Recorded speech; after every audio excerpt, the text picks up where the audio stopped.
ಮಾಜಿ ಸಚಿವ ಹಾಗೆ ಹಾಲಿ ಬೆಂಗಳೂರಿನ ಕೆಆರ್ಪುರಂ ಬಿಜೆಪಿ ಶಾಸಕ ಭೈರತಿ ಬಸವರಾಜನನ್ನ ಸಿಐಡಿ ಟೀಮ್ ವಶಕ್ಕೆ ಪಡೆದಿದೆ. Rowdy sheeter Shivaprakash alias Biklu Shiva ಹತ್ಯೆ ಪ್ರಕರಣದಲ್ಲಿ 5ನೇ ಆರೋಪಿಯಾಗಿದ್ದ ಭೈರತಿ ಬಸವರಾಜನನ್ನ ಇದೀಗ ಖಾಕಿ ಟೀಮ್ ವಶಕ್ಕೆ ಪಡೆದಿದೆ. ಬಿಕ್ಲು ಶಿವ ಹತ್ಯೆ ಪ್ರಕರಣವು ಕರ್ನಾಟಕದಲ್ಲಿ ದೊಡ್ಡ ಸುದ್ದಿಯಾಗಿತ್ತು. ವಿಶೇಷವಾಗಿ ಬಿಜೆಪಿ ಶಾಸಕ ಭೈರತಿ ಬಸವರಾಜ್ ಅವರು ಆರೋಪಿ ಸ್ಥಾನದಲ್ಲಿ ಇರುವುದರಿಂದ ಇದು ರಾಜಕೀಯ ಸಂಘರ್ಷಕ್ಕೂ ಕೂಡ ಕಾರಣ ಆಗಿತ್ತು. ಹಾಗಾದ್ರೆ ಈ ಬಿಕ್ಲು ಶಿವ ಯಾರು? ಆತನ ಹತ್ಯೆಗೆ ಕಾರಣ ಏನು? ಈ ಕೊಲೆ ಕೇಸ್ನಲ್ಲಿ ಮಾಜಿ ಸಚಿವ ಭೈರತಿ ಬಸವರಾಜ್ ಮೇಲಿರುವಂತಹ ಆರೋಪಗಳು ಏನು? 2025ರ ಜುಲೈ 15ರಿಂದ ಏನೆಲ್ಲ ಆಯಿತು? ಇಲ್ಲಿದೆ ಕಂಪ್ಲೀಟ್ ರಿಪೋರ್ಟ್. ಬಿಕ್ಲು ಶಿವನಿಂದ ಬಿಜೆಪಿ ಶಾಸಕ ಭೈರತಿಗೆ ಕುತ್ತು. ಬಿಕ್ಲು ಶಿವ ಹತ್ಯೆ ಕೇಸ್ನಲ್ಲಿ ಭೈರತಿ ಪಾತ್ರವೇನು? ಹೌದು, ಬೆಂಗಳೂರಿನ ರೌಡಿ ಶೀಟರ್ ಬಿಕ್ಲು ಶಿವ ಕೊಲೆ ಕೇಸ್ನಲ್ಲಿ ಬಿಜೆಪಿ ಶಾಸಕ ಭೈರತಿ ಬಸವರಾಜ್ಗೆ ಕುತ್ತು ಬಂದಿದೆ. ಯಾರೀತ ಬಿಕ್ಲು ಶಿವ ಅಂತ ನೋಡೋದಾದ್ರೆ, ಶಿವಪ್ರಕಾಶ್ ಅಲಿಯಾಸ್ ಬಿಕ್ಲು ಶಿವ ಬೆಂಗಳೂರಿನ ಪೂರ್ವ ಭಾಗದಲ್ಲಿ ರಿಯಲ್ ಎಸ್ಟೇಟ್ ವ್ಯವಹಾರದಲ್ಲಿ ತೊಡಗಿದ್ದ ರೌಡಿ ಶೀಟರ್ ಆಗಿದ್ದ. ಆತನ ವಯಸ್ಸು ಸುಮಾರು 40ರಿಂದ 44 ವರ್ಷಗಳಿರಬಹುದು. ಬೆಂಗಳೂರಿನ ಹಲಸೂರು ಪ್ರದೇಶದ ಮಿನಿ ಅವೆನ್ಯೂ ರಸ್ತೆಯ ಹರ್ಮಿಟ್ ಕಾಲೋನಿ ಶಿವಂ ಚೆಟ್ಟಿ ಗಾರ್ಡನ್ನಲ್ಲಿ ನಿವಾಸಿಯಾಗಿದ್ದ.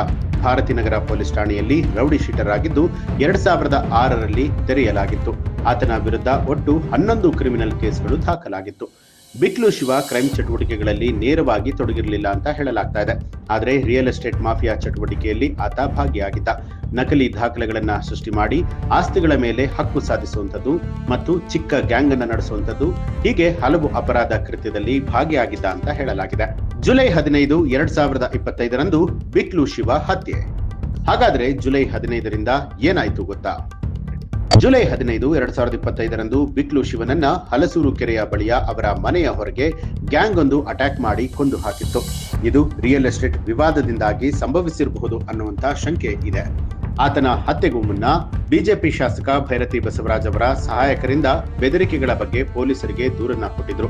ಇದು ಕಿತ್ತಗನೂರು ಗ್ರಾಮದ 12 ಎಕರೆ ಭೂಮಿ ವಿವಾದಕ್ಕೆ ಸಂಬಂಧಪಟ್ಟಿದ್ದು ಅಂತ ಹೇಳಲಾಗಿದೆ. ಜುಲೈ 16, 2025 ಬಿಕ್ಲು ಶಿವನ ತಾಯಿ ವಿಜಯಲಕ್ಷ್ಮಿ ಅವರ ದೂರಿನ ಆಧಾರದಲ್ಲಿ ಎಫ್ಐಆರ್ ದಾಖಲಾಯಿತು. ಶಾಸಕ ಭೈರತಿ ಬಸವರಾಜ್ ಅವರನ್ನ ಆರೋಪಿ ನಂಬರ್ 5 ಅಂತ ಹೇಳಿ ಹೆಸರಿಸಲಾಯಿತು. ಇತರ ಆರೋಪಿಗಳಲ್ಲಿ ಜಗ್ಗಾ ಅಲಿಯಾಸ್ ಜಗದೀಶ್ ಸೇರಿದಂತೆ ಹಲವರು ಇರ್ತಾರೆ. ಬಿಕ್ಲು ಶಿವ 3 ತಿಂಗಳ ಹಿಂದೆ ಪೊಲೀಸರಿಗೆ ಭೈರತಿ ಬಸವರಾಜ್ ಮತ್ತು ಅವರ ಸಹಾಯಕರಿಂದ ಬೆದರಿಕೆಯ ಬಗ್ಗೆ ದೂರು ನೀಡಿದ್ದನ್ನ ಅವರ ತಾಯಿ ಉಲ್ಲೇಖ ಮಾಡಿದ್ರು. ಜುಲೈ 18, 2025 ಪೊಲೀಸರು ಭೈರತಿ ಬಸವರಾಜ್ ಅವರಿಗೆ ನೋಟಿಸ್ ಅನ್ನ ಕೊಡ್ತಾರೆ. 5 ಆರೋಪಿಗಳನ್ನ ಬಂಧಿಸಲಾಗುತ್ತೆ. ಕಿರಣ್, ವಿಮಲ್, ಪ್ರದೀಪ್, ಮದನ್ ಮತ್ತು ಸ್ಯಾಮ್ಯುಯಲ್ ಅನ್ನುವಂತಹ ಆರೋಪಿಗಳನ್ನ ಬಂಧಿಸಲಾಯಿತು. ಆದರೆ ಶಿವನ ತಾಯಿ ಮಾಧ್ಯಮಗಳಿಗೆ ಭೈರತಿ ಬಸವರಾಜ್ ಹೆಸರನ್ನ ದೂರಿನಲ್ಲಿ ಸೇರಿಸಿರಲಿಲ್ಲ ಅಂತ ಹೇಳಿ ಆರೋಪಿಸಿದ್ರು. ಜುಲೈ 28, 2025 ಪ್ರಕರಣವನ್ನ ಸಿಐಡಿಗೆ ವರ್ಗಾಯಿಸಿ ರಾಜ್ಯ ಸರ್ಕಾರ ಆದೇಶವನ್ನ ಹೊರಡಿಸಿತ್ತು. ಸಿಐಡಿ ಹೋಮಿಸೈಡ್ ಮತ್ತು ಬರ್ಗ್ಲರಿ ವಿಂಗ್ ತನಿಖೆಯನ್ನ ನಿರ್ವಹಿಸಿತ್ತು. ಸೆಪ್ಟೆಂಬರ್ 24, 2025 ಸಿಐಡಿ ಬಸವರಾಜ್ ಅವರಿಗೆ ನೀಡಲಾದ ಮಧ್ಯಂತರ ರಕ್ಷಣೆಯನ್ನ ರದ್ದುಗೊಳಿಸಲು ಕೋರ್ಟ್ಗೆ ಅರ್ಜಿ ಸಲ್ಲಿಸಿತು. ನವೆಂಬರ್ 10, 11ರಂದು ಬಿಕ್ಲು ಶಿವ ಕೊಲೆ ಕೇಸ್ನಲ್ಲಿ ಇನ್ನೂ 2 ಬಂಧನ ಆಗುತ್ತೆ. ಎಜಿ ಅಜಿತ್ ಕುಮಾರ್, ಅನಿಲ್ ಆರ್ಡಿ ಎಂಬಾತನನ್ನ ಅರೆಸ್ಟ್ ಮಾಡಲಾಯಿತು. ಅವರು ಕೊಲೆಗೆ ಆರ್ಥಿಕ ಮತ್ತು ಲಾಜಿಸ್ಟಿಕ್ ಬೆಂಬಲವನ್ನ ಕೊಟ್ಟಿದ್ರು ಅನ್ನುವಂಥ ಆರೋಪ ಇದೆ. ನವೆಂಬರ್ 19ರಂದು ಸಿಐಡಿ ಅಜಿತ್ ಕುಮಾರ್ ಮತ್ತು ಅನಿಲ್ ಮೇಲೆ ಪಾಲಿಗ್ರಾಫ್ ಮತ್ತು ಬ್ರೈನ್ ಮ್ಯಾಪಿಂಗ್ ಪರೀಕ್ಷೆಗಳಿಗೆ ಕೋರ್ಟ್ ಅನುಮತಿಯನ್ನ ಕೋರಿತು. ಡಿಸೆಂಬರ್ 19ರಂದು ಕರ್ನಾಟಕ ಹೈಕೋರ್ಟ್ ನ್ಯಾಯಪೀಠವು ಕೋಕೋ ಅಥವಾ ಕೆಸಿಒಸಿಎ ಅನ್ನ ರದ್ದುಗೊಳಿಸಿತು. ಅದರ ಜೊತೆಗೆ ಭೈರತಿ ಬಸವರಾಜ್ ಸಲ್ಲಿಸಿದ್ದ ನಿರೀಕ್ಷಣಾ ಜಾಮೀನು ಅರ್ಜಿಯನ್ನ ಕೂಡ ನ್ಯಾಯಪೀಠ ತಿರಸ್ಕಾರ ಮಾಡಿತ್ತು. ಡಿಸೆಂಬರ್ 22ರಂದು ಸಿಐಡಿ 20 ಆರೋಪಿಗಳಲ್ಲಿ 18 ಜನರ ವಿರುದ್ಧ ಚಾರ್ಜ್ ಶೀಟ್ ಅನ್ನ ಸಲ್ಲಿಕೆ ಮಾಡಿತ್ತು. ಭೈರತಿ ಬಸವರಾಜ್ ಮತ್ತು ಅಜಿತ್ ವಿರುದ್ಧ ತನಿಖೆಯನ್ನ ಮುಂದುವರೆದಿದೆ ಅಂತ ಹೇಳಿತ್ತು. ಡಿಸೆಂಬರ್ 23ರಂದು ಬೆಂಗಳೂರಿನ ಜನಪ್ರತಿನಿಧಿಗಳ ವಿಶೇಷ ನ್ಯಾಯಾಲಯ ಭೈರತಿ ಬಸವರಾಜ್ ಅವರ ನಿರೀಕ್ಷಣಾ ಮುಂಗಡ ಜಾಮೀನು ಅರ್ಜಿಯನ್ನ ತಿರಸ್ಕಾರ ಮಾಡಿತ್ತು. ಡಿಸೆಂಬರ್ 24ರಂದು ಸ್ಪೆಷಲ್ ಕೋರ್ಟ್ನಲ್ಲಿ ಅರ್ಜಿ ತಿರಸ್ಕಾರವಾದ ಬೆನ್ನಲ್ಲೇ ಭೈರತಿ ಬಸವರಾಜ್ ಹೈಕೋರ್ಟ್ನ ಮೆಟ್ಟಿಲೇರ್ತಾರೆ. ಆದರೆ ಹೈಕೋರ್ಟ್ ಕೂಡ ಭೈರತಿ ಬಸವರಾಜ್ ಅವರ ಮನವಿಯನ್ನ ತಿರಸ್ಕಾರ ಮಾಡಿತು. ಇದರ ಬೆನ್ನಲ್ಲೇ ಭೈರತಿ ಬಸವರಾಜ್ ಪತ್ತೆಗಾಗಿ ಕೋರ್ಟ್ ಲುಕೌಟ್ ನೋಟಿಸ್ ಅನ್ನ ಜಾರಿ ಮಾಡಿತು.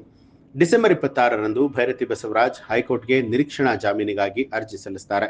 ಹೈಕೋರ್ಟ್ ವೆಕೇಶನ್ ಬೆಂಚ್ ಮಧ್ಯಂತರ ನಿರೀಕ್ಷಣಾ ಜಾಮೀನು ಕೊಡುತ್ತೆ.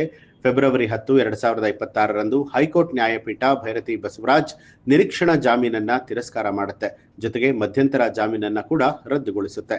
ಸಿಐಡಿ ಲುಕೌಟ್ ನೋಟಿಸ್ ಅನ್ನ ಜಾರಿ ಮಾಡಿ ಹುಡುಕಾಟವನ್ನ ಆರಂಭ ಮಾಡುತ್ತೆ. ಫೆಬ್ರವರಿ 12ರಂದು ಭೈರತಿ ಬಸವರಾಜ್ ತೆರೆಮರೆಯಲ್ಲಿ ಇದ್ದುಕೊಂಡೇ ಸುಪ್ರೀಂ ಕೋರ್ಟ್ನ ಮೆಟ್ಟಿಲೇರ್ತಾರೆ. ಆದರೆ ಹೈಕೋರ್ಟ್ ನಿರ್ಧಾರಕ್ಕೆ ಹಸ್ತಕ್ಷೇಪ ಮಾಡಲು ಸುಪ್ರೀಂ ಕೋರ್ಟ್ ನಿರಾಕರಿಸಿತು. ಸುಪ್ರೀಂ ಕೋರ್ಟ್ನಲ್ಲೂ ಕೂಡ ಹಿನ್ನಡೆ ಆಗ್ತಿದ್ದ ಹಾಗೆ ಭೈರತಿ ಬಸವರಾಜ್ ಬಂಧನಕ್ಕೆ ಸಿಐಡಿ ತಂಡ ಸಿದ್ಧತೆಯನ್ನು ನಡೆಸುತ್ತೆ. ಬೆಂಗಳೂರು ಏರ್ಪೋರ್ಟ್ಗೆ ಬರುತ್ತಿರುವಾಗಲೇ ಪೊಲೀಸರು ಅವರನ್ನ ವಶಕ್ಕೆ ಪಡೆದಿದ್ರು. ಬಳಿಕ ಸಿಐಡಿ ತಂಡಕ್ಕೆ ಹಸ್ತಾಂತರ ಮಾಡಲಾಯಿತು. ರಿಯಲ್ ಎಸ್ಟೇಟ್ ವಿವಾದದಿಂದಾಯ್ತಾ ಕೊಲೆ?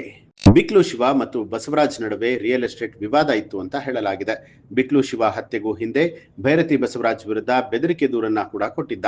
ಸಿಐಡಿ ತನಿಖೆಯಲ್ಲಿ ಮೊಬೈಲ್ ಡೇಟಾ, ಸಾಕ್ಷಿಗಳ ಹೇಳಿಕೆ ಮತ್ತು ಫೆಬ್ರವರಿ 2025ರ ಕುಂಭಮೇಳ ಪ್ರಯಾಣದ ಸಾಕ್ಷ್ಯಗಳು ಭೈರತಿ ಬಸವರಾಜನ್ನ ಆರೋಪಿಗಳೊಂದಿಗೆ ಸಂಬಂಧ ಇದೆ ಅನ್ನೋದನ್ನ ಮೇಲ್ನೋಟಕ್ಕೆ ದೃಢಪಡಿಸಿತ್ತು. ಶಿವಪ್ರಕಾಶ್ ಅಲಿಯಾಸ್ ಬಿಕ್ಲು ಶಿವ ಹತ್ಯೆ ಪ್ರಕರಣದಲ್ಲಿ ಭೈರತಿ ಬಸವರಾಜ್ ಪಾತ್ರ ಕೂಡ ಇದೆ ಅಂತ ಹೇಳಲಾಗಿದೆ. ಪ್ರಕರಣದಲ್ಲಿ 5ನೇ ಆರೋಪಿಯಾಗಿ ಹೆಸರಿಸಲ್ಪಟ್ಟಿದ್ದಾರೆ. ಸಿಐಡಿ ತನಿಖೆ ಪ್ರಕಾರ ಅವರು ಕೊಲೆಯಲ್ಲಿ ಸಂಚು ಮಾಡಿದ್ದಾರೆ ಅಂತ ಹೇಳಿ ಆರೋಪಿಸಲಾಗಿದೆ. ಪ್ರಮುಖ ಆರೋಪಿ ಜಗದೀಶ್ ಅಲಿಯಾಸ್ ಜಗ್ಗ ಜೊತೆಗೆ ಬಸವರಾಜ್ ಅವರಿಗೆ ನೇರ ಸಂಪರ್ಕ ಇದೆ ಅಂತ ಹೇಳಿ ಸಿಐಡಿ ಹೇಳಿದೆ. ಬಿಕ್ಲು ಶಿವನ ಹತ್ಯೆಗೂ ಮುನ್ನ ಅವರು ಶಿವನನ್ನ ಹಲವು ಬಾರಿ ಭೇಟಿಯಾಗಿದ್ರು ಅನ್ನುವಂತ ಸಾಕ್ಷ್ಯಗಳಿದೆ. ಮೊಬೈಲ್ ಕಾಲ್ ರೆಕಾರ್ಡ್ಗಳು, ಲೊಕೇಶನ್ ಡೇಟಾ ಮತ್ತು ಇತರ ಸಾಕ್ಷ್ಯಾಧಾರಗಳು ಭೈರತಿ ಬಸವರಾಜ್ ವಿರುದ್ಧವಾಗಿತ್ತು. ಹತ್ಯೆಗೆ ಕಾರಣ ರಿಯಲ್ ಎಸ್ಟೇಟ್ ಅಥವಾ ಭೂಮಿಯ ವಿವಾದ ಅಂತ ಹೇಳಲಾಗಿದೆ. ಕಿತಗನೂರು ಗ್ರಾಮದ 12 ಎಕರೆ ಭೂಮಿಗೆ ಸಂಬಂಧಪಟ್ಟ ಹಾಗೆ ಇದು ಬಹಿರಂಗ ಆಗಿದೆ. ಬಿಕ್ಲು ಶಿವನು ಬಸವರಾಜ್ ಮತ್ತು ಅವರ ಸಹಾಯಕರಿಂದ ಬೆದರಿಕೆಗೆ ಒಳಗಾಗಿದ್ದ ಅಂತ ಹೇಳಿ ಪೊಲೀಸರಿಗೆ ದೂರನ್ನ ಕೊಟ್ಟಿದ್ದ. ಬಿಕ್ಲು ಶಿವನ ತಾಯಿ ವಿಜಯಲಕ್ಷ್ಮಿ ಅವರು ಕೂಡ ಬಸವರಾಜ್ ಅವರ ಕುಮ್ಮಕ್ಕಿನಿಂದಲೇ ಕೊಲೆ ನಡೆದಿದೆ ಅಂತ ಹೇಳಿ ಆರೋಪ ಮಾಡಿದ್ರು. ಪ್ರಕರಣದಲ್ಲಿ ಒಟ್ಟು 20 ಆರೋಪಿಗಳಿದ್ದು 18 ಜನರ ವಿರುದ್ಧ ಚಾರ್ಜ್ ಶೀಟ್ ಸಲ್ಲಿಕೆಯಾಗಿದೆ. ಬಸವರಾಜ್ ಅವರ ವಿರುದ್ಧ ತನಿಖೆ ಮುಂದುವರೆದಿದ್ದು ಅವರು ಕೊಲೆಯಲ್ಲಿ ಪ್ರಮುಖ ಸಂಚುದಾರ ಅಂತ ಹೇಳಿ ಸಿಐಡಿ ಹೇಳಿದೆ. ಒಟ್ಟಾರೆಯಾಗಿ ಈ ಒಂದು ಪ್ರಕರಣ ಮುಂದೆ ಯಾವ ಆಯಾಮವನ್ನ ಪಡೆದುಕೊಳ್ಳುತ್ತೆ ಅನ್ನೋದನ್ನ ಕಾದು ನೋಡಬೇಕು. ಈ ಒಂದು ಮಾಹಿತಿಗೆ ಸಂಬಂಧಪಟ್ಟ ಹಾಗೆ ನಿಮ್ಮ ಅನಿಸಿಕೆ ಅಭಿಪ್ರಾಯವನ್ನ ಕಮೆಂಟ್ ಮಾಡಿ ತಿಳಿಸಿ. ಹಾಗೆ ನೀವಿನ್ನೂ ಕೂಡ ನಮ್ಮ ಚಾನಲ್ ಅನ್ನ ಸಬ್ಸ್ಕ್ರೈಬ್ ಮಾಡಿಲ್ಲ ಅನ್ನುವಂಥದ್ದಾದ್ರೆ ಈಗಲೇ ಸಬ್ಸ್ಕ್ರೈಬ್ ಮಾಡಿ ಬೆಲ್ ಐಕಾನ್ ಒತ್ತಿ.